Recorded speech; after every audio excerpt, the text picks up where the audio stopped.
날씨가 너무 좋고 또 공기도 너무 좋고 여러분 오신 분들도 아마 큰 행복과 기쁨을 누리실 수 있으리라고 생각합니다.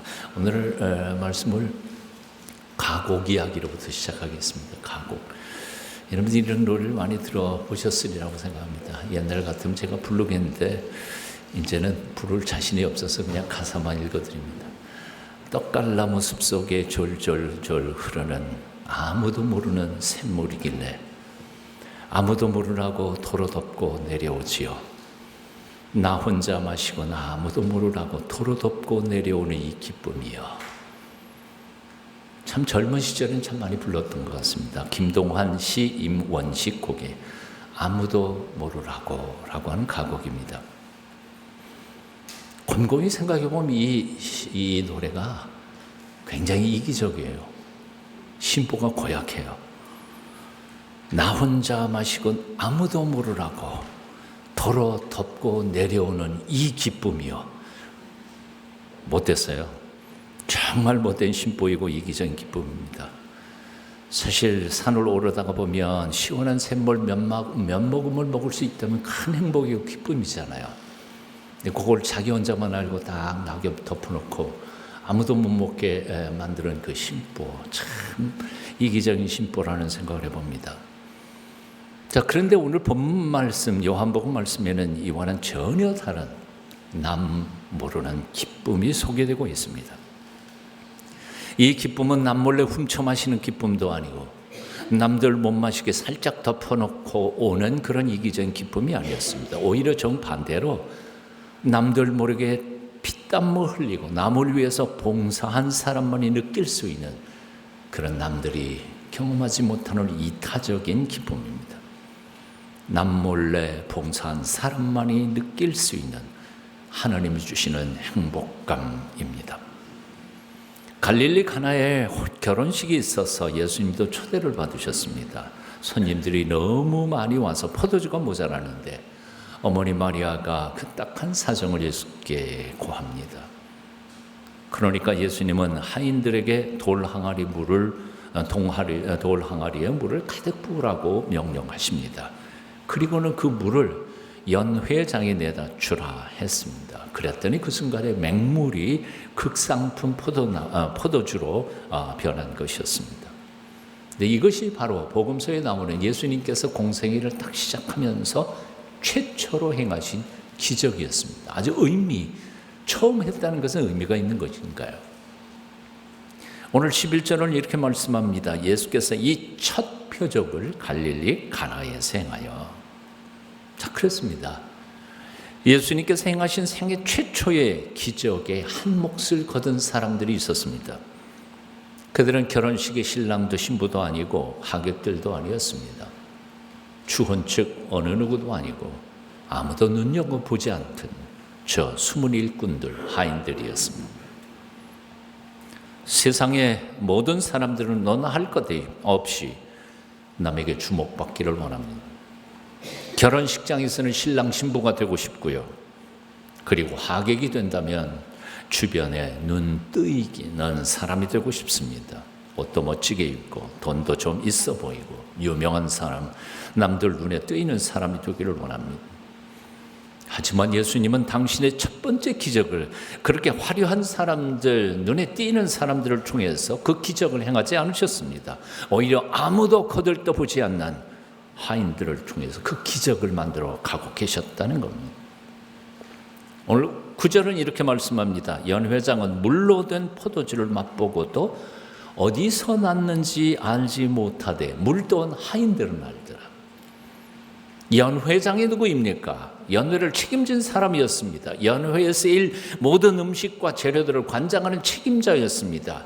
포도주가 얼마나 남았는지, 모자라는 것은 어디에서 구체적으로 구해 와서 채워야 할지를 아는 사람입니다. 그런데 그 연회장이 그 기적의 포도주가 도대체 어디에서 생겼는지를 알지 못한 것이었습니다. 연회장뿐만이 아니었습니다. 신랑 신부도 몰랐고 주혼 측도 몰랐고 아무도 몰랐습니다. 그 신비한 포도주, 처음에 마셨던 그 포도주보다 기가 막히게 더 맛있는 이 기적의 포도주가 어디서 났는지 아는 사람은 오직 그 물을 떠온 하인들 뿐이었습니다. 저는 본문을 묵상하면서 그 장면을 상상을 해봤습니다. 이 순간 하인들의 표정이 어땠을까 하는 거죠. 여러분도 한번 상상해 보십시오. 하인들의 표정이 어땠을 것 같아요. 자신들이 떠다 준 맹물을 마시면서 감탄하고 있는 하객들을 쳐다보면서 하인들은 깜짝 놀랐을 겁니다. 이게 웬일이야 이거? 아까 분명히 맹물 갖다가 붓는데. 그러면서 다음 순간에 아마 예수님을 바라봤겠죠. 예수님 이거 어떻게 된 거예요? 말은 못했지만 얼굴 쳐다보면서 이거 웬일이에요?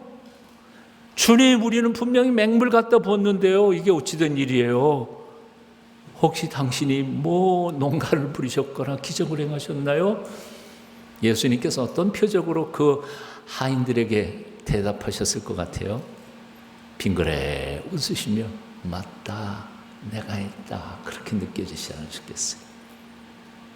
불가에서는 이런 때를 염화 시중의 미소라고 하죠. 이 기독교에서 불가 얘기해서 미안합니다. 그 미소가 통한 거예요. 이심전심의 전달이었던 거지. 한번 따라해 보실래요? 물 떠온 하인들은 알더라. 그 기적의 놀라운 비밀은 아무도 모르는 그 어안이 벙벙해진 순간에 그 놀라운 비밀을 알고 있는 하인들이 서로 쳐다보면서 미소를 짓는 모습을 한번 상상해 보십시오. 아마 요즘 애들처럼 그러니까 서로 쳐다보면서 우리는 알지. 우리는 알지. 저 사람들 다 몰라도. 맹물이 좋은 포도주가 되는 이 놀라운 기적에 동참한 감격. 아무도 모르는 이 기쁨, 주님과 나만이 아는 이 기쁨, 이것이 그때 하인들이 경험한 행복한 기쁨이었을 것입니다. 남을 위해 땀 흘리고 봉사한 사람만이 알 수 있는 기쁨, 오직 섬기는 사람들에게만 주시는, 하나님이 주시는 행복, 주님과 함께 기적을 만드는 기쁨이었을 것입니다. 묻습니다. 이런 기쁨을 경험해 보신 적이 있으십니까? 경험해 본 사람만 알아요. 너무 많은 이들이 봉사를 조금 해놓고는 나팔불고 광고합니다. 제 41년 목회에서 가장 싫어했던 거가 있습니다. 여전교회, 남성교회 혹은 가가지고 고아원에 가가지고 과자 부스러기 몇 개 갖다 쌓아놓고 애들 다 몽땅 부어서 거기다 사진, 기념사진 찍고 오는 거 제일 싫어했어요. 제일 싫어했어요. 고아원 양로원에 가가지고 어르신들 똥 몇 개 사다 놓고는 돈 봉투 몇 개 놓고는 그분들하고 사진 찍고, 우리가 입장을 바꿔놓고 생각해봐요. 그 어르신들이 얼마나 기분 나쁘겠어요. 애들이 얼마나 상처받겠어요. 몰래 상처받지 않게 섬기고 돕고, 누가 졌는지도 모르게 그렇게 나눌 수 있는 성숙한 그리스도인들의 모습이 오늘날 이 땅에 얼마나 필요한지 몰라요. 사랑하는 여러분, 앞으로 남은 삶 어떻게 사실랍니까? 지난날 그랬던 것처럼 앞으로도 오직 나만 아는 이기적인 삶을 계속 사시렵니까? 아니면 남몰래 봉사하면서 비밀스럽게 하나님께서 마음속 깊은 곳에서 솟아나게 하시는 하늘의 기쁨과 평안을 누리면서 사실랍니까? 한번 따라해 보실래요? 사랑받는 자보다 사랑하는 자가 복되다. 제 말이 아니고 어느 시인의 얘기죠.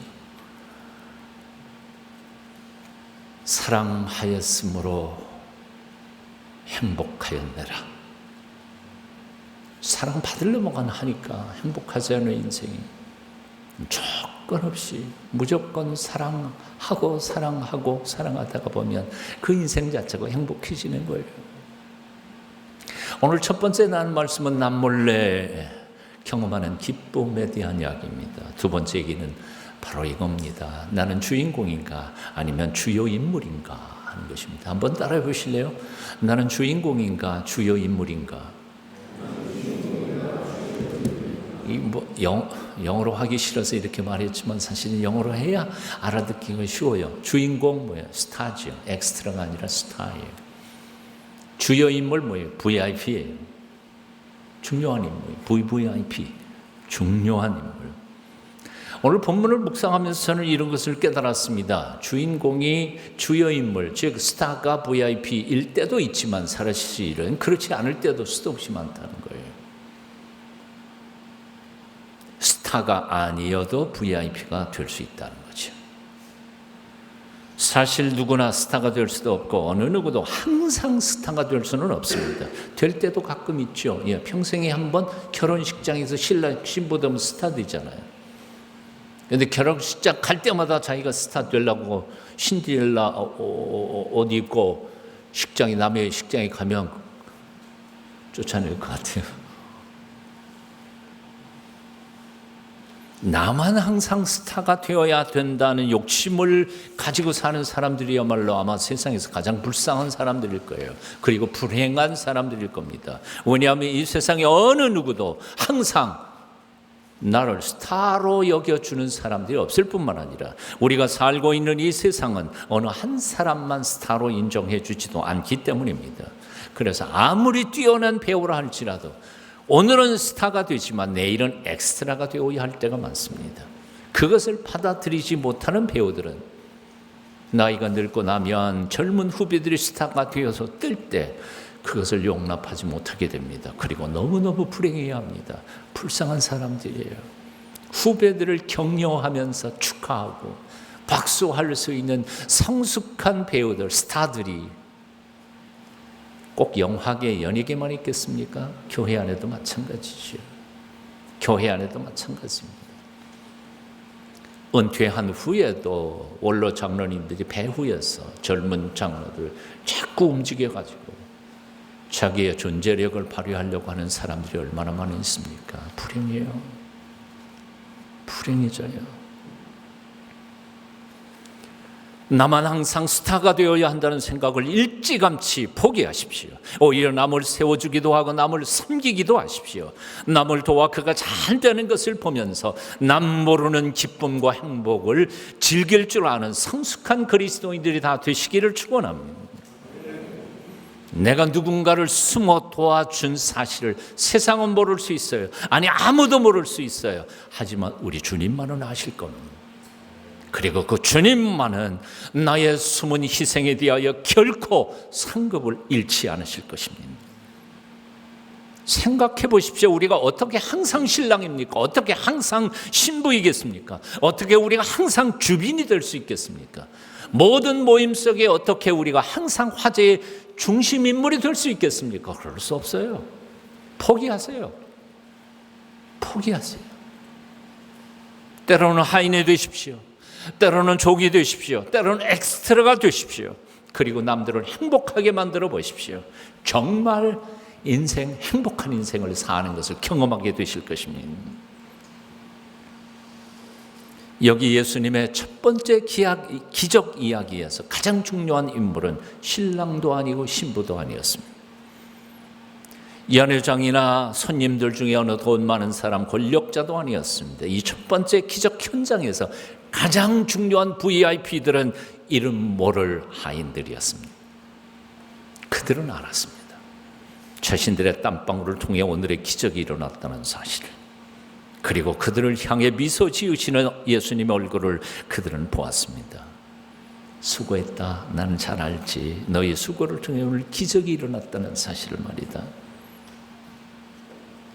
남은 삶, 주님과 함께 기적을 만들어가는 사람들이 다 되시기를 축원합니다.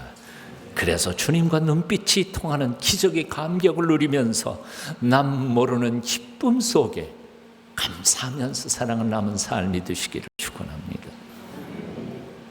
세 번째, 우리가 이 기적의 이야기에서 기억해야 할 사실이 하나 있습니다. 순종을 통해 기적이 일어났다는 사실입니다. 사실 처음에 예수님께서 항아리에 물을 채우라 하실 때 이 하인들을 의아해했을 겁니다. 포도주가 모자란다는데 왜 맹물을 갖다 부래? 이상하게 생각했겠죠.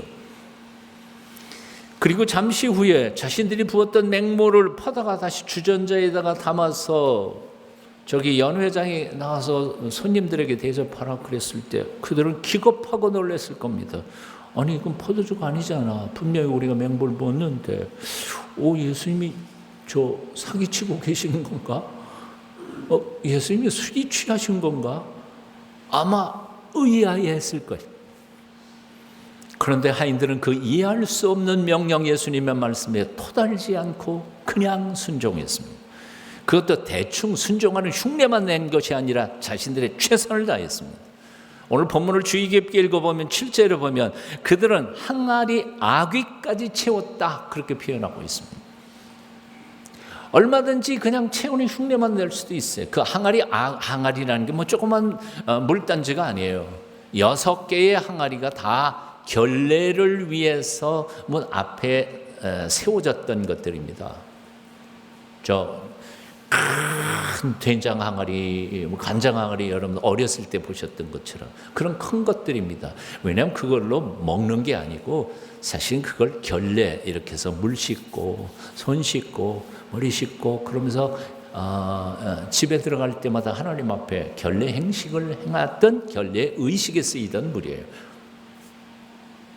물단지 조그만 게 아닙니다. 그리고 거기는 유대 땅입니다. 적도 근처입니다. 햇빛이 쨍 비치면 밖에 나가면 머리카락이 탈 정도로 뜨거운 데인데요.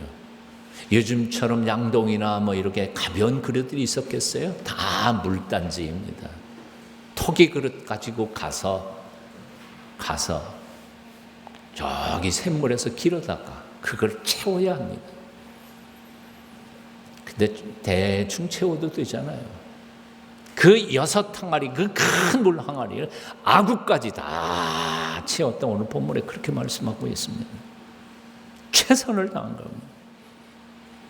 그렇습니다. 하나님의 기적은 우리들의 절대 순종을 통해서 나타납니다.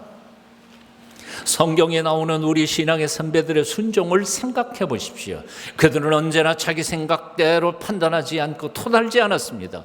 오직 명령하시는 하나님의 인격과 그 능력을 믿고 조건 없이 절대로 순종했습니다. 그런 절대 순종을 통하여 전능하신 하나님은 당신의 기적을 선물로 주셨던 것입니다.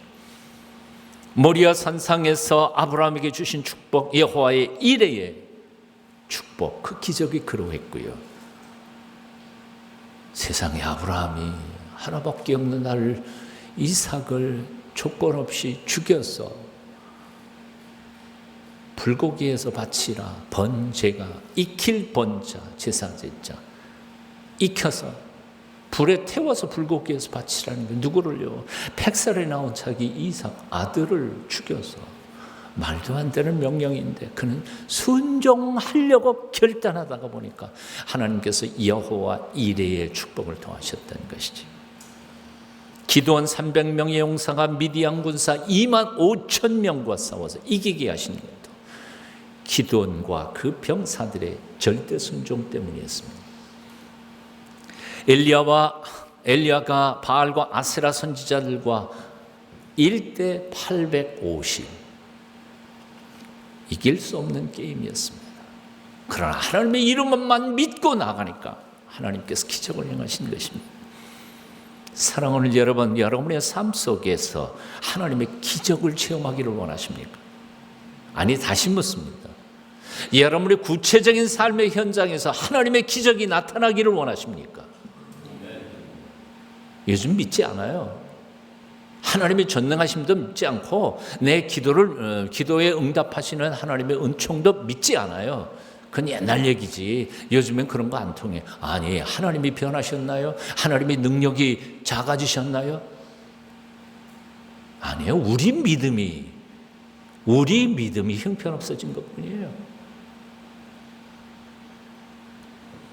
먼저 하나님이 내게 원하시는 것이 무엇인지를 분별하십시오. 그리고 하나님께서 가장 간절히 이 세상을 향해서 원하시는 것이 무엇인지를 깨달아 보십시오. 그리고 그 하나님의 뜻 앞에 절대 순종하며 살아보십시오. 하나님은 결코 여러분을 실망시키지 않으실 것입니다. 민수기 23장 19절은 이렇게 말씀합니다. 하나님은 인생이 아니시니 시건치 아니하시고 당신이 말한 거 그냥 꿀꺽 먹고 몰라 아니, 하나님 그런 하나님 아니에요. 한번 약속하셨으면 지키시는 분이세요.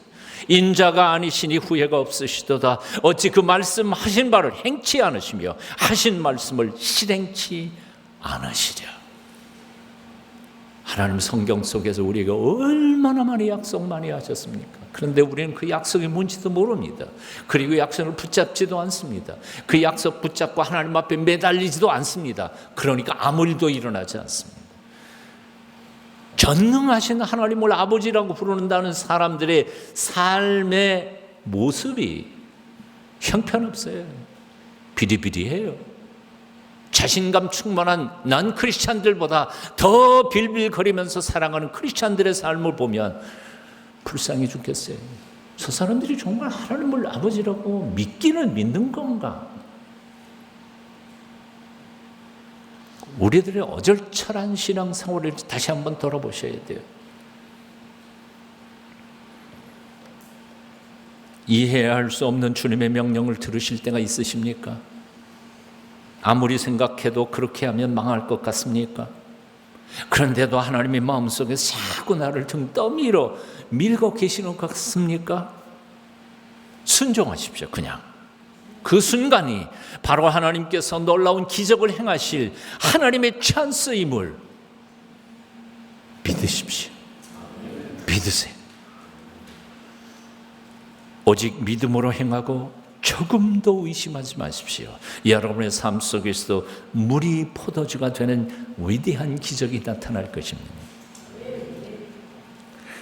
아니, 너무 아까 그러니까 여러분들이 긴장하시는 것 같아서 어린이들 찬송가 하나 소개하려고 그래요. 나는 제일 좋아하는 찬송가 하나 있어요. 예수님이 말씀하시니 물이 변하여 포도주 됐네. 예수님이 말씀하시니 물이 변하여 포도주 됐네. 예수님 다 하셔요. 예수님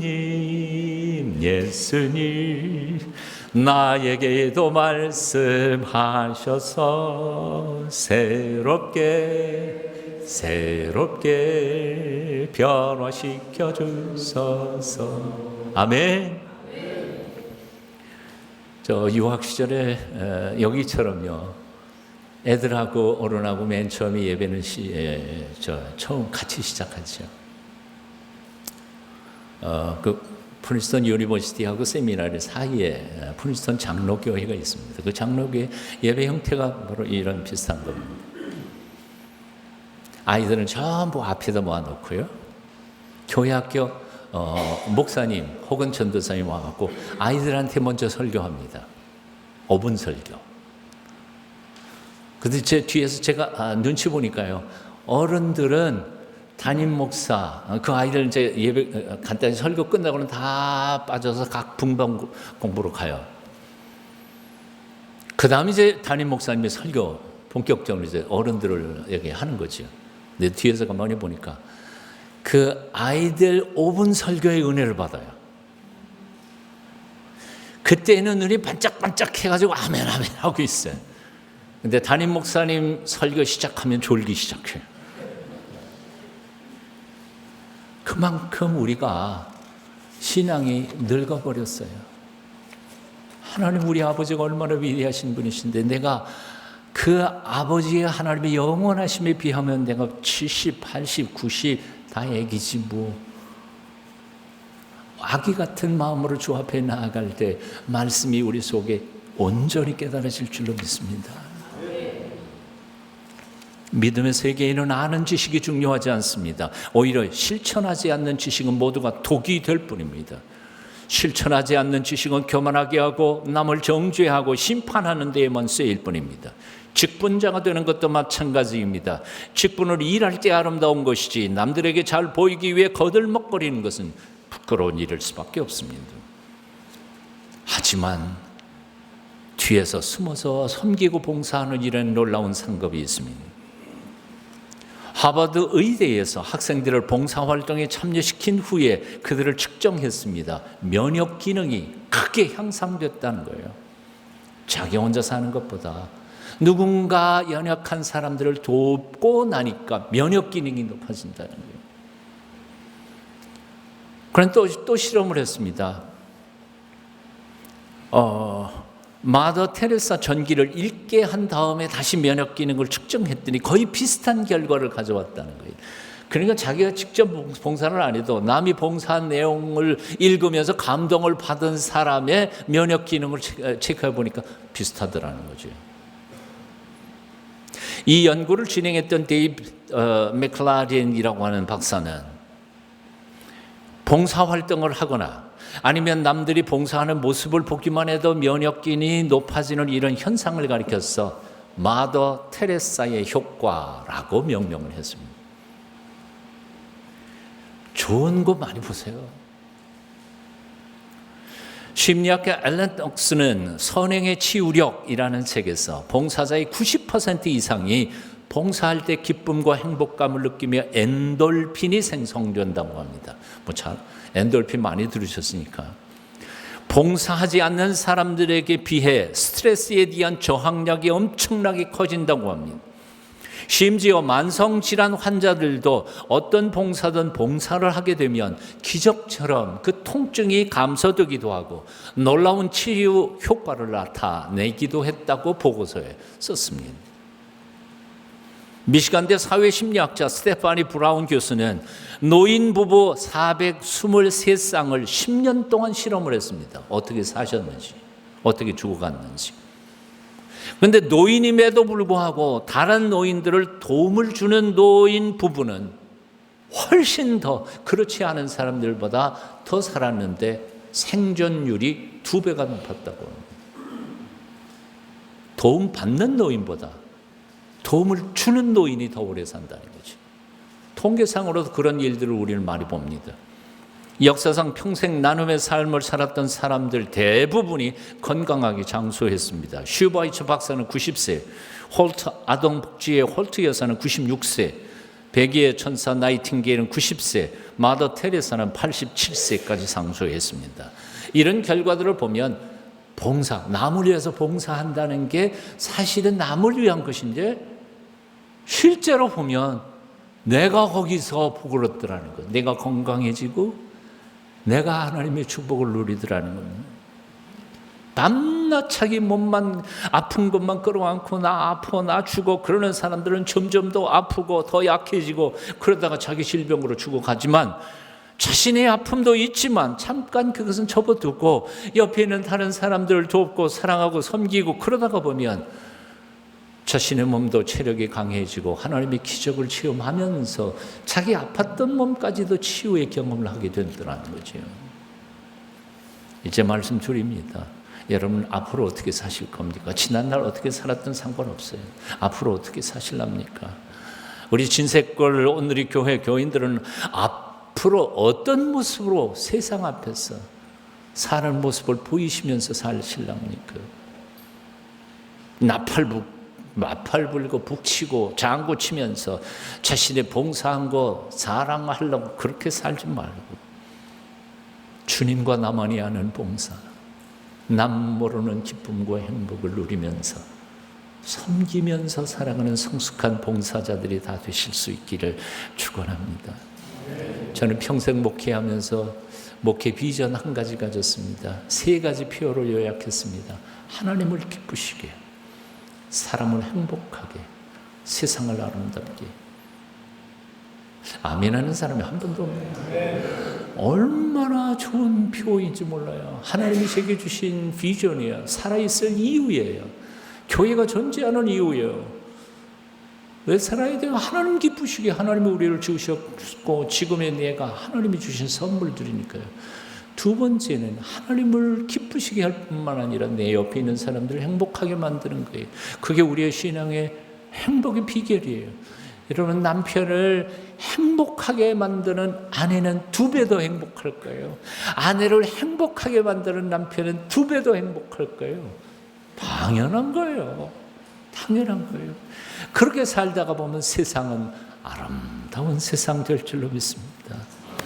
말씀드립니다. 여러분들의 삶이 얼마나 남아있는지 모르지만 앞으로 여러분의 남은 삶이 하나님의 은혜로 건강하시고 하나님과 나만이 하는 기쁨과 감격, 봉사의 삶으로 주님을 기쁘시게 해드리고 사람들을 행복하게 만들며 세상을 아름답게 만들어가는 주의 백성들 다 되시기를 축원합니다. 기도하겠습니다. 오늘도 내게 삶의 기회를 한 번 더 주신 하나님, 삶의 모든 자리에서 내가 주인공이 되지 못한다 할지라도 내가 있는 자리에서 꼭 필요한 없어서는 안 될 중요한 일꾼으로 섬기며 봉사하다가 주님 부르시는 그날 기쁨으로 주님 나라 들어갈 수 있도록 우리에게 복을 더하여 주시옵소서. 예수님의 이름으로 기도하옵나이다. 아멘.